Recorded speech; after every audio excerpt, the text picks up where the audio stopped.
你講係邊方面應用先？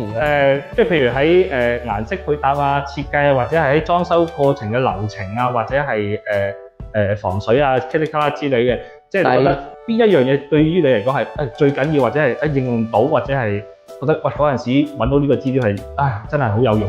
設計咯，首要梗係要個設計先啦，梗係你理想嗰個環境或者係嗰啲咁，你想嗰個設計係靚啊，係你心目中嗰個設計先啦，已經，因為防水嗰啲嘢我哋或者其他嗰啲嘢我哋唔係專業嘛，咁即係你講出嚟可能我哋都唔明白。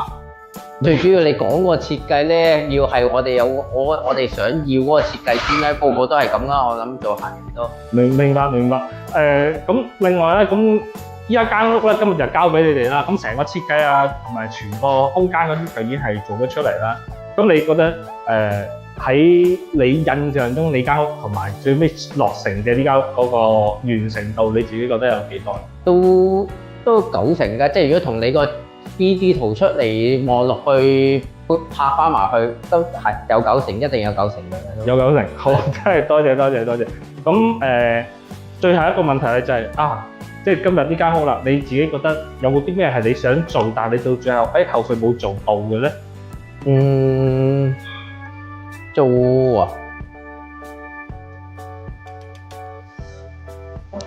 係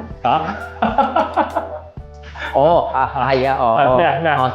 係間屋如果做多啲嗰啲叫裝嗰啲收納台啊，我本身咧我諗住間屋咧可以做一張拉出嚟或者係活動式嘅收納台咧，咁免除咗我諗要將來要買一張台放喺個廳嘅正中間啊。如果可能間屋個尺數嘅問題啊，如果嗰陣時可以做到一張新梳化，我諗更加 perfect 咯。如果係好，咁多謝你先，好 ，thank you。